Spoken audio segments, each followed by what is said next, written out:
Damos continuidade ao entendimento da energia do vento e como ela se relaciona com as turbinas eólicas. Nós já vimos que a energia eólica nada mais é do que a energia cinética das massas de ar se deslocando, os quais são causadas pelo aquecimento solar desigual no planeta, que é alterada pelo relevo local e pelo movimento de rotação da Terra. Né? Então, como é que essa energia eólica vai se relacionar com a turbina? Nós vamos definir a energia eólica captada pela turbina como a energia contida em um tubo de ar que atravessa essa turbina. Né? Então, nós podemos ver aqui nessa animação esse tubo de ar que continuamente atravessa a turbina. Né? E esse tubo de ar vai ter uma dimensão que vai ser relacionada com o raio das pás varrida pela turbina. Bem, energia eólica é uma energia cinética e, como tal, é calculado pela equação que a gente já bem conhece, 1/2 da massa vezes a velocidade linear ao quadrado. Perfeito? Da mesma forma que a gente pode calcular a energia de um carro em movimento ou de qualquer objeto em movimento, nós podemos calcular a energia contida nesse tubo de ar. Né? É algo diferente, não é um objeto, mas vamos nos concentrar em calcular inicialmente esta energia nesse tubo de ar. Para isso, nós vamos precisar calcular, consequentemente, a massa de ar contida nesse cilindro. Perfeito? Então, vamos olhar aqui essa figurinha, né? A gente tem um cilindro. Vamos, como eu já disse, calcular a massa de ar contida nesse cilindro. Ok? Bem, qualquer massa nada mais é do que a densidade multiplicado pelo volume. Né? Então, se eu quero calcular a massa dentro de um aquário, vai ser a densidade de ar vezes o volume daquele aquário. Aqui a gente está concentrando nossa análise no cilindro, que é formado por ar. Né? Então, consequentemente, a densidade que a gente vai considerar é a densidade do ar. A densidade do ar ela varia com a temperatura, né, varia com a pressão, mas basicamente a gente pode defini-la como uma média, né, de 1,22 quilogramas por metro cúbico de ar. Ok? Bem, então, esse cilindro aqui, para a gente calcular o volume dele, a gente vai definir a área varrida pelas pás. Né? Consequentemente, a gente tem um raio aqui, que é o raio varrido pelas pás. Né? Esse raio, na verdade, nada mais é do que o comprimento das pás. Sendo assim, o volume vai ser dado pela área varrida pelas pás, multiplicado pelo comprimento deste cilindro.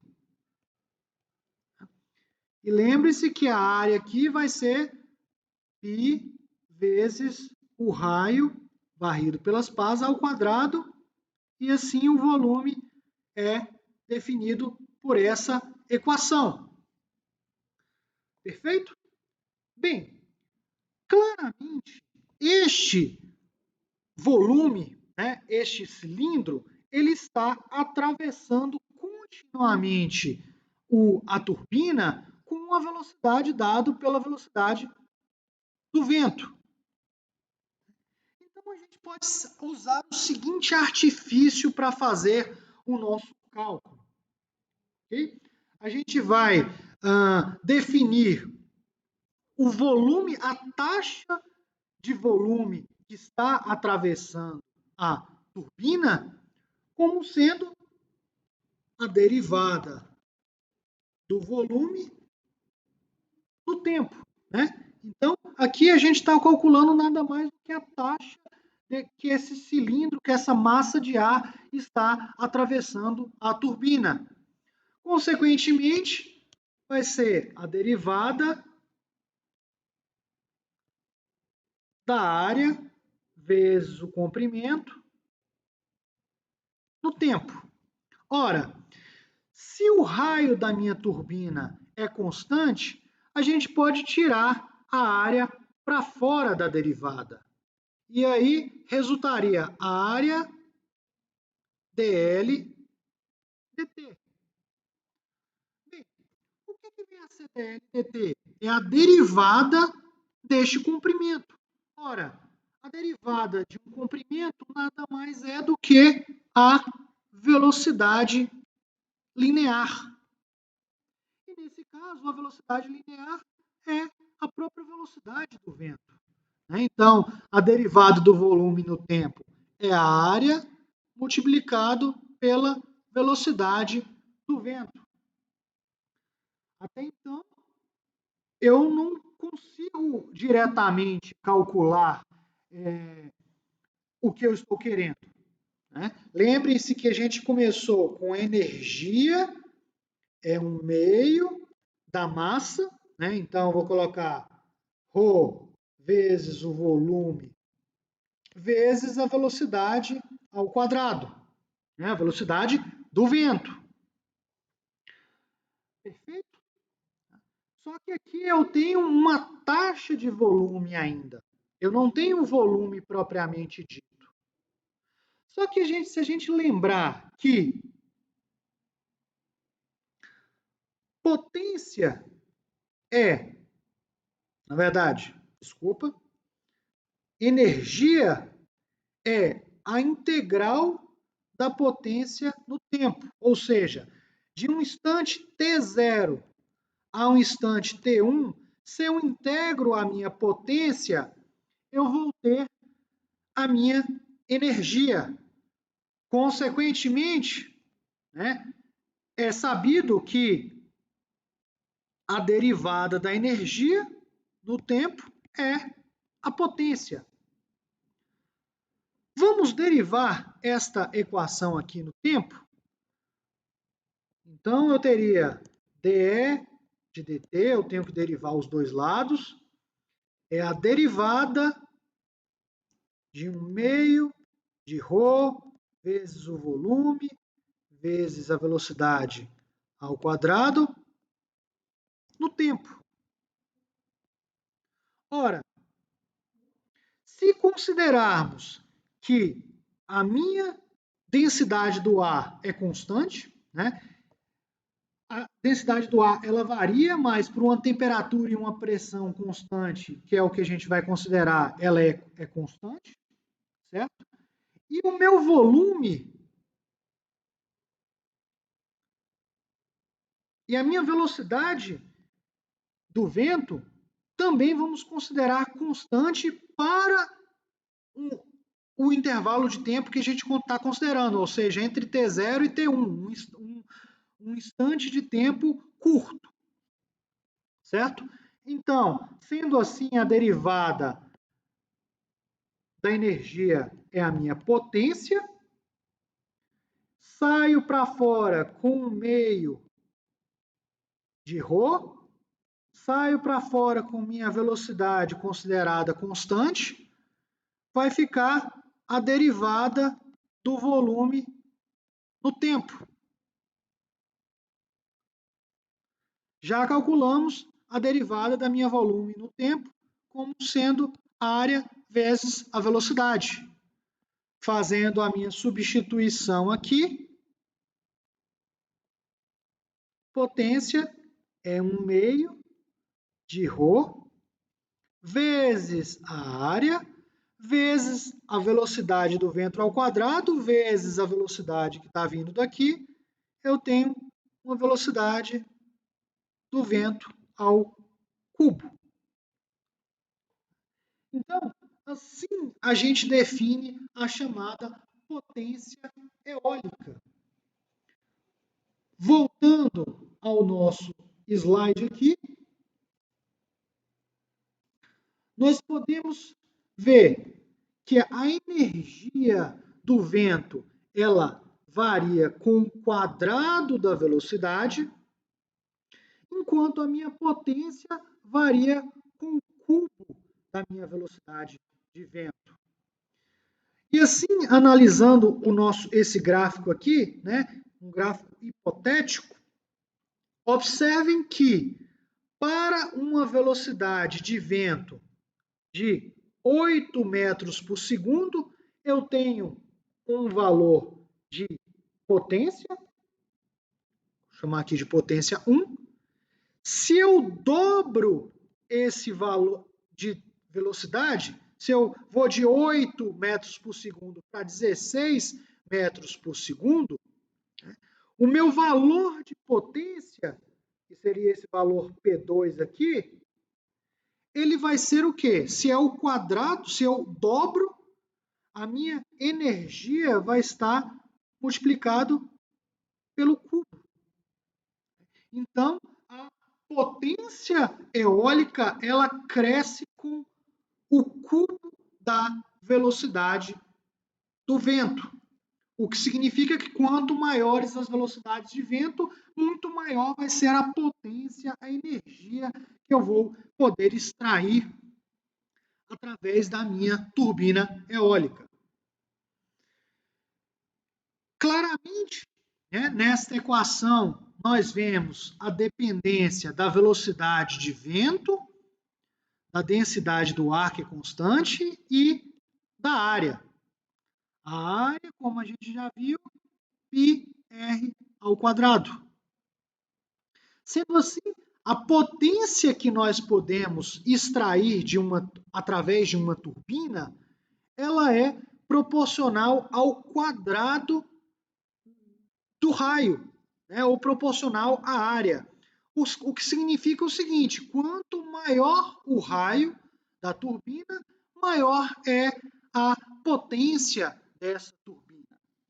Esse gráfico aqui, basicamente, nos mostra uma excursão do diâmetro do rotor, né, do raio do rotor, mostrando basicamente um histórico das turbinas. Lá nos primórdios da energia eólica, as primeiras turbinas comerciais, lá em 1985, eram turbinas que tinham um diâmetro de 15 metros, né? Turbinas bem pequenas. À medida que o tempo foi passando, a indústria eólica foi evoluindo, né? Desenvolvendo materiais fortes, adequados, leves, fortes, adequados para construções das pás, né? E, consequentemente, aumentando-se o diâmetro dessas pás, foi possível aumentar a potência individual de turbinas, né? Então, vocês podem ver aqui, no ano de 2014, já tínhamos turbinas com 160 metros de diâmetro, né, com potências na faixa de 8 megawatts. Hoje em dia, a gente já tem turbinas comerciais com 10 megawatts, né? Comparativamente, só para vocês terem uma ideia, a envergadura, a distância entre as asas de um A380 tem 80 metros, né? Então, uma pá de uma turbina eólica de hoje em dia, ela é maior do que as duas asas de um avião, certo? A gente vai falar um pouco isso na frente, a gente tem turbinas de 10 megawatts, mas na sua maioria as turbinas onshore, pelo menos, são turbinas na faixa entre 2 e 5 megawatts, né? Aí na faixa de cento e poucos metros de diâmetro. Até então, estávamos falando da potência eólica, da energia disponível no vento. Mas, de fato, nós temos que calcular, é de nosso interesse, a energia que está sendo convertida pela turbina em si. Então, consideremos uma velocidade de vento V1 entrando na turbina, de maneira que eu tenho uma energia E1, 1 meio de ρ, vezes a massa, vezes a velocidade do vento ao quadrado. Com esse vento V1. E que eu tenho do outro lado aqui uma energia do vento E2, que é 1 meio de ρ, que é a densidade do ar, vezes a massa, vezes a velocidade 2 ao quadrado. Observe o seguinte, observe que se a minha turbina está extraindo energia do vento, significa que a energia que entra é maior do que a energia que sai. A energia 1 é maior do que a energia 2. E, consequentemente, a velocidade do vento na saída é menor, tem que ser menor do que a velocidade do vento na entrada. Certo? A turbina, ela não é capaz de extrair 100% da velocidade do vento. Imaginem que eu estou entrando com uma velocidade de vento V1, extrair toda a energia do vento significaria que a velocidade de vento V2 seria zero.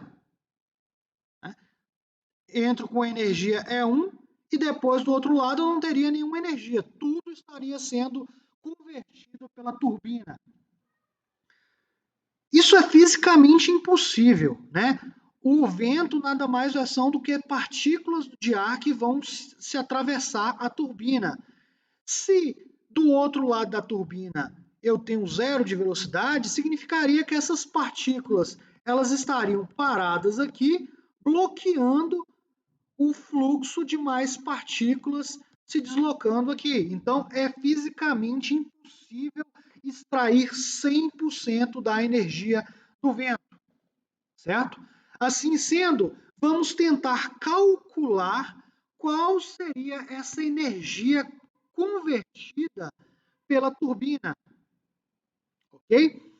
Anteriormente, a gente considerou um cilindro de raio constante, mas de fato, pela questão de acontecer uma diminuição da velocidade de vento na saída da turbina, esse cilindro ele expande um pouco.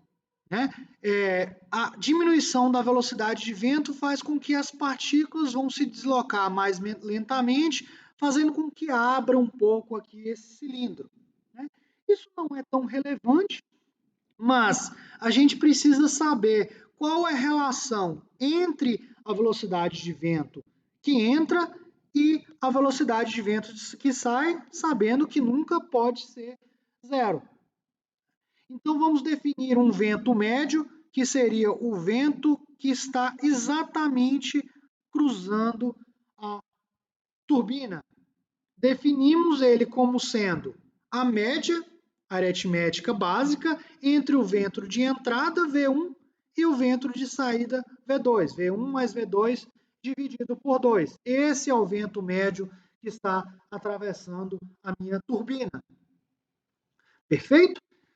Sendo assim, a gente já calculou que a derivada do meu volume é a área vezes a velocidade do vento.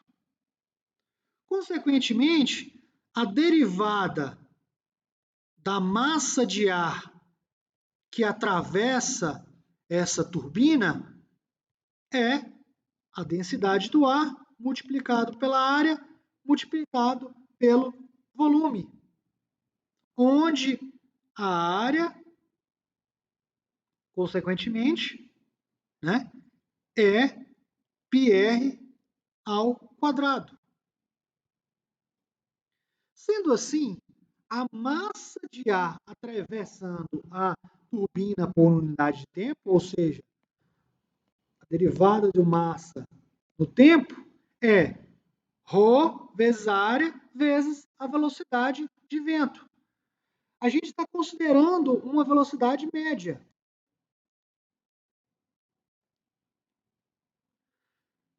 Sendo assim, essa seria a massa de ar, né, a taxa de ar que está atravessando a turbina.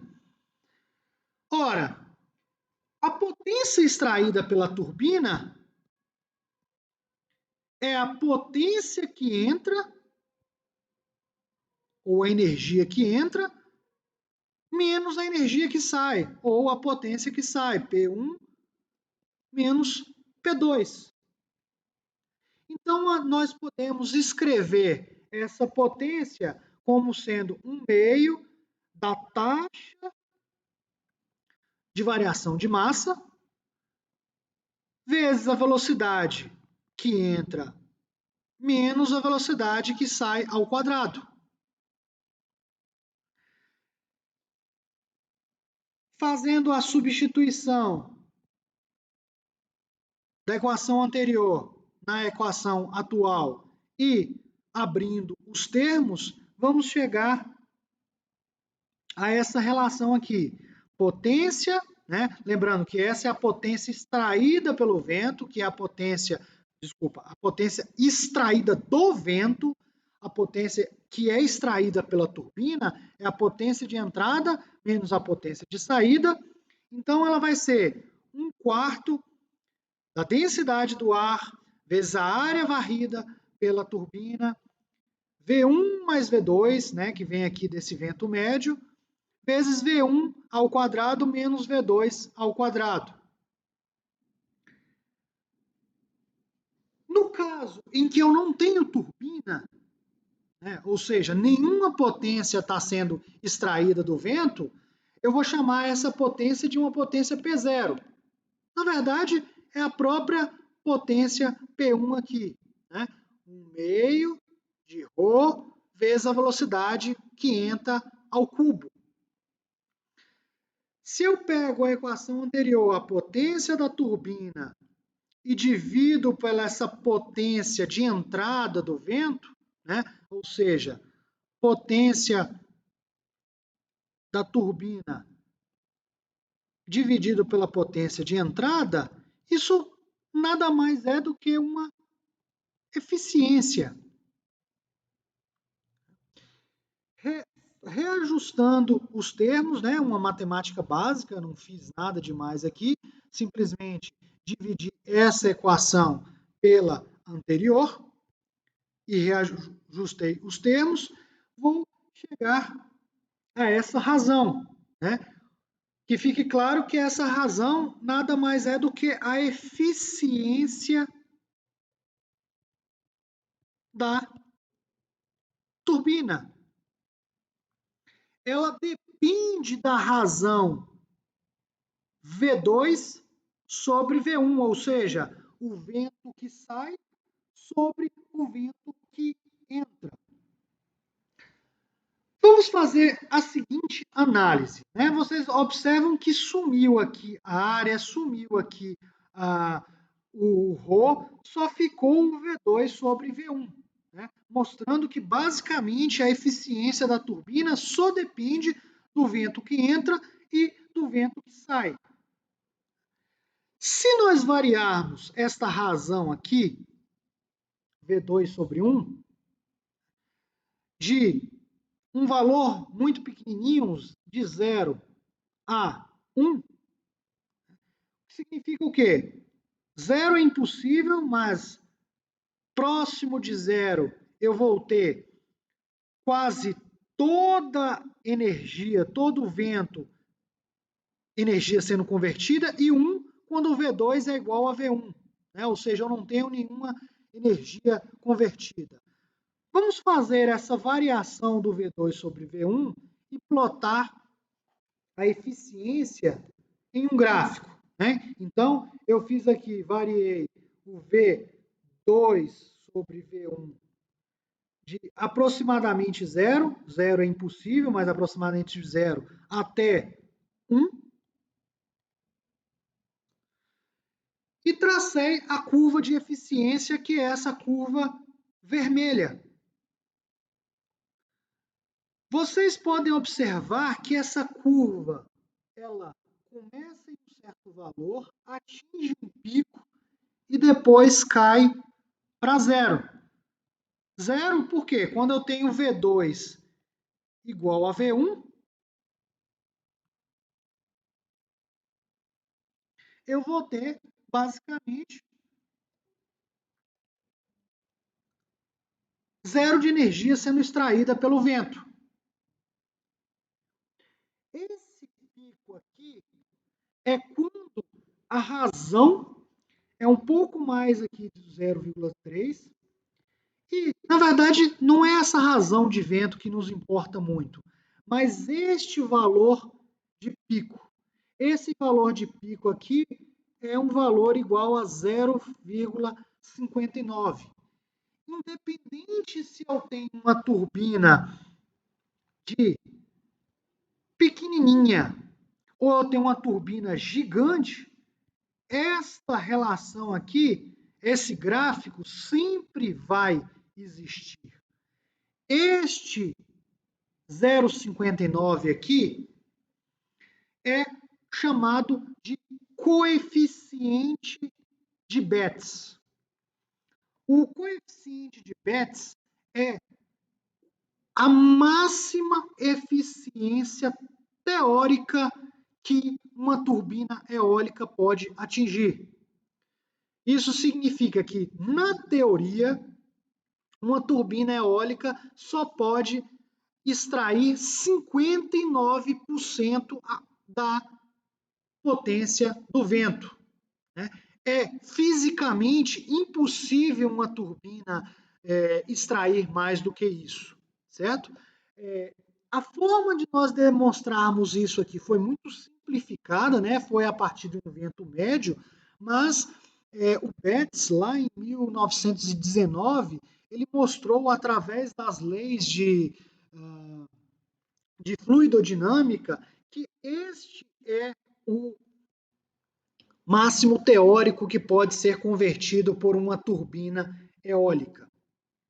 Então, nenhuma turbina pode ter uma eficiência maior do que o coeficiente de Betz, né? Essa é a chamada lei de Betz. Na prática, uma turbina comercial, ela vai ser construída, ela vai ter aspectos aerodinâmicos, ela vai ter um peso envolvido nela, que faz com que seja bastante difícil de chegar próximo desse coeficiente de 59%. As turbinas modernas comerciais mais eficientes têm uma eficiência aí na faixa de 50%, o que é já bastante considerável. Essa conversão, essa extração de energia da turbina, ela vem das forças aerodinâmicas. Basicamente, em uma turbina eólica existem duas forças aerodinâmicas agindo. A primeira delas é a força de arrasto. A força de arrasto é uma força que é na mesma direção do vento. Então, se a gente pega, por exemplo, uma folha de papel e sopra, essa folha de papel tende a fletir, porque a força é exercida na mesma direção do vento. Já a força de sustentação é a força que temos, por exemplo, na asa de um avião. É a força que é na direção ortogonal à velocidade do vento, né? Então, num avião, nós temos o vento cruzando a pá em uma direção e a força agindo perpendicularmente, né, dando sustentação ao avião. Basicamente, uma turbina eólica, ela se assemelha a uma pá de avião, não é exatamente igual, né, mas pretende-se, né, o design da pá de uma turbina, ela tem como interesse maximizar a força de sustentação. Enquanto no avião a força de sustentação é para manter o avião no ar, voando, em uma turbina eólica, a força de sustentação vai fazer com que a pá gire, certo? Então, eu sempre tenho as duas forças agindo em conjunto em uma turbina, tanto a força de sustentação quanto a força de arrasto, só que a força de arrasto, ela simplesmente tende a fletir as pás, enquanto a força de sustentação é a força que é interessante para fazer a turbina girar e, consequentemente, realizar a conversão de energia, a extração de energia do vento. Então, entendam que em turbinas altamente eficientes, tem-se um processo de projeto para maximizar as forças de sustentação. E essa força de sustentação, ela depende do ângulo em que a pá forma em relação ao vento, como a gente pode ver aqui nessa figura da direita, certo? Quando a pá ela está basicamente paralelo ao escoamento do vento, a gente tem uma maximização da força de sustentação em relação à força de arrasto. O que isso significa? Significa que a turbina vai ser mais eficiente, as pás vão estar extraindo mais energia do vento. À medida que o ângulo dessa pá começa a aumentar em relação ao vento, a força de arrasto começa a aumentar em detrimento da força de sustentação. Quando esse ângulo ele é bem alto, eu deixo de ter um escoamento fluido, vamos assim dizer, pela pá, e eu vou passar a ter um escoamento turbulento. A gente já viu que turbulência dos ventos nunca é adequado para uma conversão de energia. Aqui eu tenho uma força de arrasto que vai atrapalhar a minha força de sustentação. Então, de cima para baixo aqui, eu estou diminuindo a eficiência da minha turbina, a conversão de energia dessa turbina. A gente não vai entrar em detalhes sobre isso, mas isso vem diretamente das forças aerodinâmicas agindo sobre uma pá. Uma figurinha aqui só ilustrativa, a gente não vai calcular isso, a gente não está interessado na parte mecânica, mas esse ângulo alfa aqui entre a pá e o vento, ele vai alterar esse ângulo alfazinho que a gente está vendo aqui, ele vai alterar a força sendo exercida sobre a pá e por isso vai alterar a conversão de energia. De fato, esse ângulo alfa aqui é conhecido como ângulo de ataque, Só que a expressão ângulo de ataque é mais utilizada quando a gente está falando em aviação, pás de avião, porque realmente a pá está atacando o vento. No nosso caso, na verdade, é o vento que está passando pela turbina. Então, a gente usa muito mais esse ângulo beta, que é chamado de ângulo de passo da turbina, né? De fato, o ângulo beta ele é o complementar do ângulo alfa, então é indistintamente. Quando a gente fala que o ângulo de passo ou ângulo de ataque é baixo, eu tenho uma alta eficiência. Quando o ângulo beta é alto, eu vou ter uma menor eficiência, certo? Guardem por hora essa informação de ângulo de passo, né? Quanto maior o ângulo de passo, menor é a eficiência da turbina, que isso vai ser muito importante para a gente entender nas próximas aulas a questão da operação da turbina eólica. Que fique claro que o objetivo vai ser, obviamente, ter uma construção da turbina para ela ser o mais eficiente.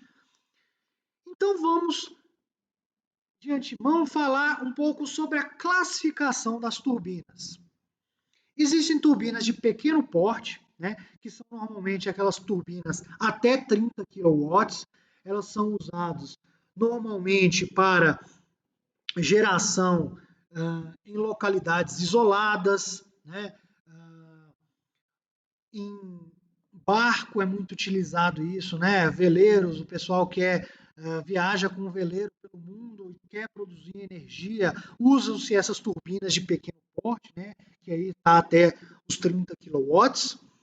Nós temos grandes turbinas entre 30 kW e 1 MW, que já vai turbinas em escala um pouco maior, mais comerciais, que tem seu conjunto de mais turbinas para produzir energia, mas de fato o que domina os mercados hoje em dia são as chamadas turbinas multimegawatts.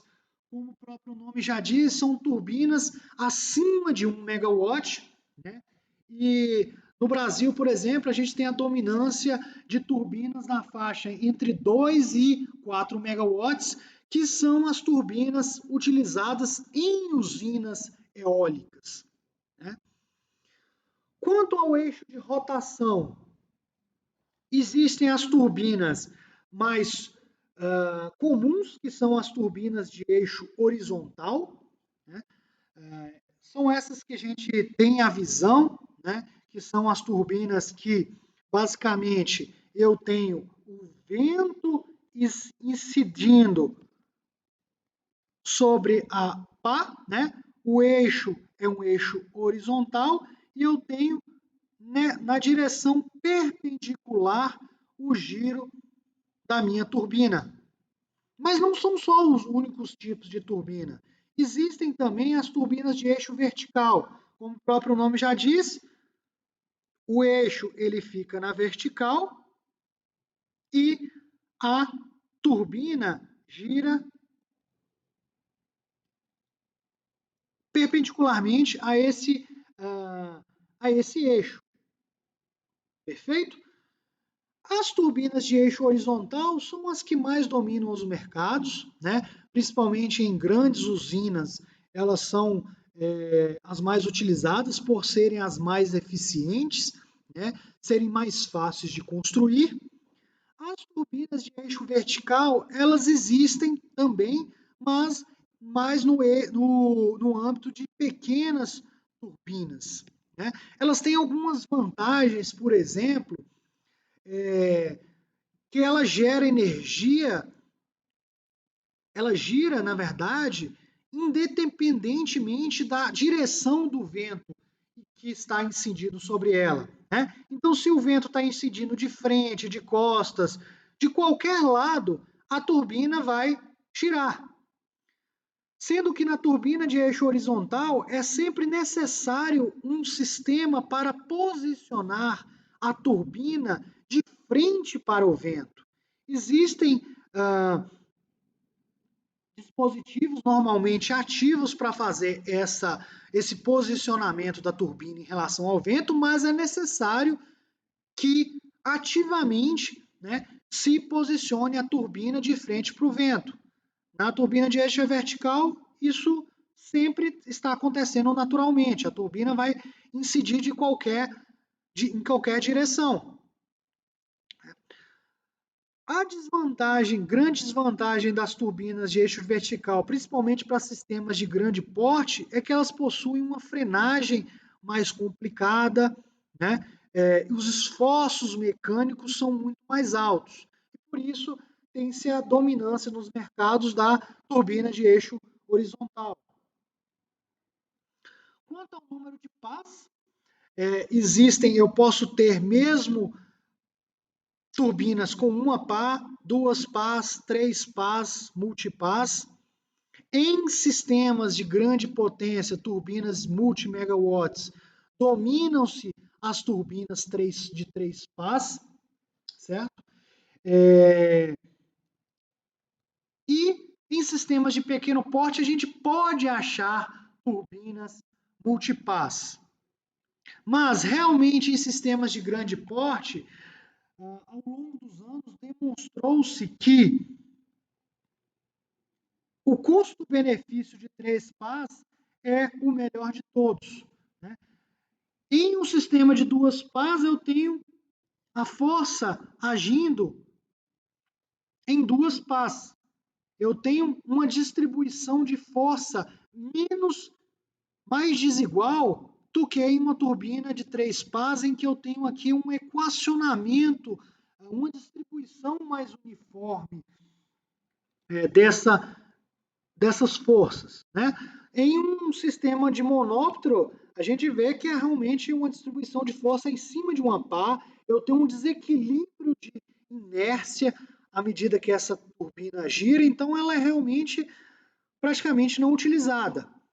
Com a turbina de duas pás, eu tenho uma distribuição melhor, mas mesmo assim as forças vão estar menos distribuídas do que num sistema de três pás. Óbvio, se eu tenho um sistema de quatro pás, as forças vão ser melhores distribuídas. Só que a partir de três pás se demonstra que o custo a mais de uma pá não justifica os ganhos. Né? Então, economicamente, se demonstrou que, ao menos para os sistemas multi-megawatts, as turbinas de três pás são as que apresentam o melhor custo-benefício. Quanto à direção do vento, existem as turbinas upwind e downwind. Né? As turbinas upwind são aquelas turbinas em que o vento incide diretamente nas pás. E as turbinas downwind são aquelas turbinas que o vento passa pela torre para depois incidir sobre a turbina. A grande desvantagem das turbinas downwind são o fato de que a torre ela causa um bloqueio do vento incidindo na turbina, ou seja, eu tenho uma menor eficiência em relação às turbinas upwind. A vantagem é que existem algumas vantagens, né? Por exemplo, do ponto de vista construtivo, essas pás aqui elas podem ser muito mais flexíveis, o que não pode ser aqui na turbina upwind. Se ela for uma pá muito flexível, ela pode acabar batendo aqui na torre. Né? A solução disso é colocar as pás mais distantes da torre, aqui elas podem ficar realmente próximas da torre, mas de fato, nos primórdios se estudou as turbinas downwind, mas atualmente as turbinas upwind dominam os mercados por serem muito mais eficientes e com a evolução dos materiais de construção das pás, essa questão da flexibilidade deixou de ser um problema tão relevante. Então, alguns exemplos, né, dentro das classificações que a gente viu aqui, quanto ao porte, quanto ao eixo de rotação, quanto ao número de pás, a gente pode ter exemplos de turbinas. O primeiro exemplo de turbinas de eixo vertical são as turbinas Savonius. As turbinas Savonius não são turbinas aerodinâmicamente eficientes. Né? A gente pode ver aqui dois exemplos, né? Essas turbinas, elas funcionam com a força de arrasto. O vento bate na pá, fazendo com que ela gire, né? Então aqui a gente não tem basicamente a força de sustentação, é tudo força de arrasto. Lá de baixo aqui tem essa torcida, vamos assim dizer, para que o vento ele escoe aqui um pouco por dentro, melhorando um pouco a eficiência, né? Mas sempre predominando a força de arrasto. São normalmente turbinas de baixa rotação, baixa eficiência, contudo de construção muito simples e muito barata, né?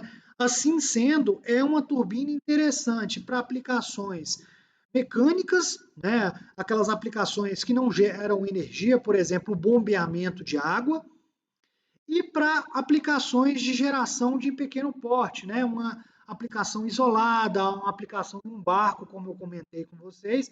O custo é muito baixo, a manutenção é muito baixa desse tipo de turbina, que faz com que, para pequenos, um sistema de pequeno porte, o custo é bastante importante, então, por isso, elas têm um nicho de mercado.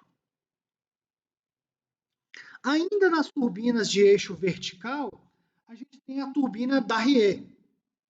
A turbina Darrier é uma turbina que predomina a força de sustentação, então essas pás aqui, ela possui um, um perfil aerodinâmico que predomina a força de sustentação, portanto, são turbinas de alta eficiência. Aqui nessa figura a gente tem as variações da Darrier, né? Então tem essa Darrier mais tradicional que a gente está vendo aqui na figura, tem a Darrier do tipo H, a Darrier helicoidal, são turbinas mais eficientes. No entanto, o problema desse tipo de turbina é que eles não possuem partida autônoma, ou seja, não é só eu deixar ela no vento que ela vai começar a girar sozinho. É preciso ter um sistema de partida para auxiliar a partida dessa turbina.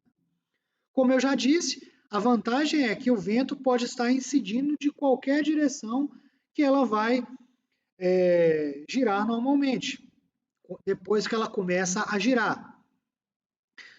Ela não é tão boa para sistemas de grande porte, porque ela tem os esforços mecânicos envolvidos na pá são muito grandes, os esforços de torção, né? E tem problemas de frenagem.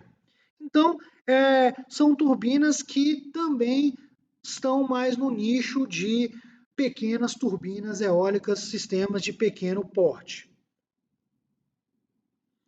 As turbinas de eixo horizontal, a gente tem as pequenas turbinas, né, até 30 kW ou até mais um pouco, onde se predomina as forças de sustentação.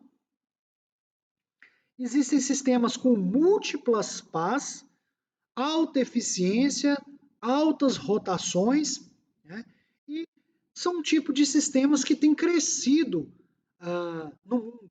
Né? Por esse gráfico aqui, a gente pode ver a instalação anual de pequenas turbinas, elas vêm crescendo, é infinitamente menor do que a instalação de grandes turbinas em usinas, mas tem um nicho. Né? O fato real é que, hoje em dia, as turbinas eólicas de pequeno porte, elas competem com os painéis fotovoltaicos, né? Só que o painel fotovoltaico, ele é estático. Eu vou colocar em cima do meu telhado, a manutenção é praticamente zero e o custo é muito mais baixo do que uma turbina eólica.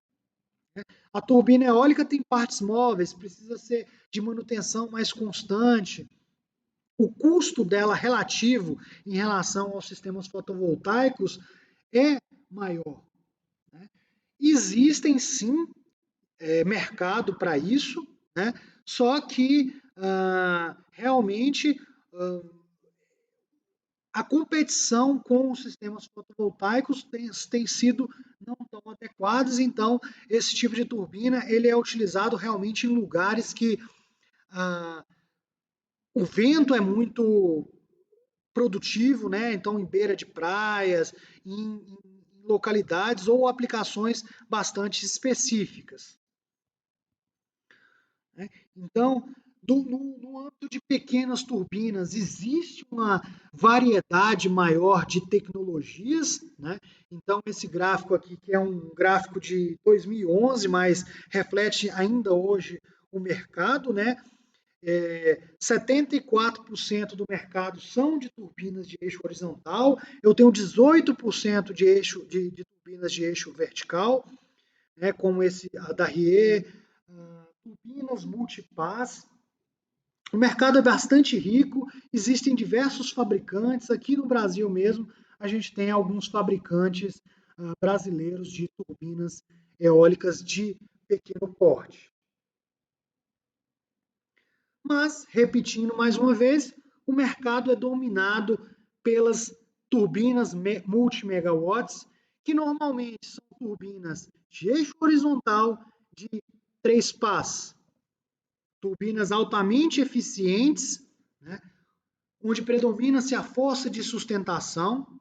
Normalmente elas têm uma baixa rotação, menor que 50 RPM, eficiências maiores do que 40%, chegando hoje na faixa de 50%, e são as turbinas em que tem-se um grande desenvolvimento tecnológico, sendo o foco da nossa investigação aqui na nossa disciplina.